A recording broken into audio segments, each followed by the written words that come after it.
বিসমিল্লাহির রহমানির রহিম। আসসালামু আলাইকুম।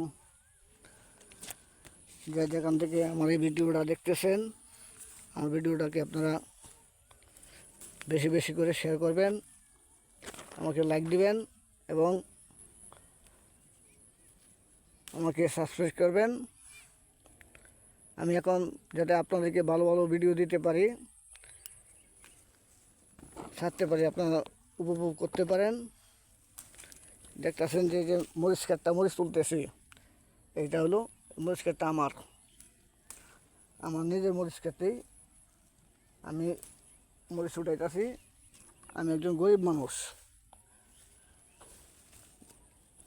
গরিব মানুষ, আমার আরেকটা পেশা আছে, আমি কাঠমিস্ত্রি কাজ করি। এই কাঠমিস্ত্রি কাজ করে মনে করেন যে আমার সংসারটা কোনোরকম চালায়, আমার কেউ নাই, আমি নিজের কোনো রকম চলি। একটি ছেলে আমার সাথে থাকে, সেও কোনো কাজকাম করে না। আমি বর্তমানে নিজের জীবন নিজেই বাঁচাই। তবে এখন একটি গান পরিবেশন করব, আপনারা গানটা আমার উপভোগ